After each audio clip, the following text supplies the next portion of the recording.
طالبانو د افغان ولسمشر غني د لومړي او دوهم مرستیالانو څرګندونو ته غبرګون ښودلی دی.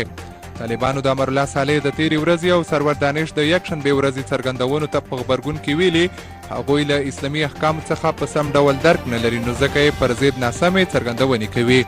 طالبان وایي د اشرف غني مرستیالان د یوه خاص پلان له مخې د دوی پر ضد پروپاګند او ناسمې څرګندونې کوي. تیره ورځ د ولسمشر لومړي مرستیال امرالله صالح په آرک کې د سولې نړیوالې ورځې په مناسبت یوې ناستې ته وویل طالبان له اسلام څخه سم درک نه لري او د دین خلاف چارې ترسره کوي. د افغانستان د تاریخ په اړه د ولسمشر دویم مرستیال سرور دانش هغو څرګندونو چې د یکشنبې په ورځ یې بامیانو کې کړي وې پر خواله رسنیو سخت غبرګونونه راپارولي دي.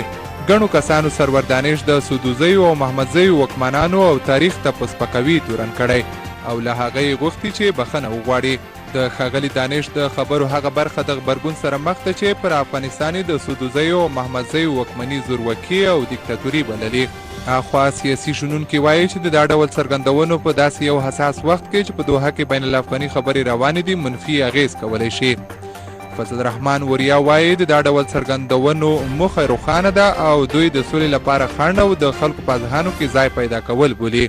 ښاغلی وریا زیاتوي د دوی اساسي موخه له دې څرګندونو نه دا ده چې د سولې پروسه ګډوډه کړي، د سولې پروسې په وړاندې خنډونه رامنځته کړي، ستونزې رامنځته کړي او یو مقدار وکولی شي چې د خلکو ذهنیتونو کې کوم ځان ته ځایګی پیدا کړي او د همدغې همغږۍ پر بنسټ باندې دغه څرګندونې کوي.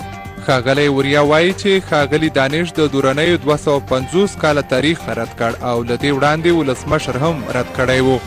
سیاسي شنونکی نصرت الله حقپال وایي چې دا ډول څرګندونو چې په هغه کې د هغه چا توهین کیږي چې هغوی یوه لویه امپراتوري را تاسیس کړې وه د زغم وړ نه ده.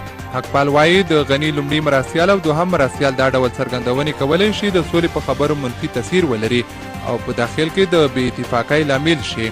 ښاغلی حقپال زیاتوي لوار د مخه خدا پروسه له خنډ او ځنډ سره مخه ده. خدا خبرې به لا بې اعتمادي رامنځته کړي او د ولس ترمنځ به درز رامنځته کړي. دوی ګریوان کې سر کته کړي نو هغه منفي اغېزې چې لري هغه درک کولی شي ځکه زموږ ولس په نهایت کې یو ولس ده خو تل دغه د خپلو شخصي ګټو او د قدرت په خاطر د قوم او ژبې او د نورو مسایلو په وړاندې تحریک کړي. دا په داسې حال کې دی چې په قطر کې د سولې د بین الافغاني مذاکراتو 10مه ورځ ده خو تر اوسه د اوربند یا تاوتریخوالي د کمیدو هیڅ خبر نشته. د افغانستان په بیلابیلو سیمو کې هره ورځ مرګونې پیښې کیږي چې په نتیجه کې لسګونه کسان وژل کیږي او ټپیان کیږي.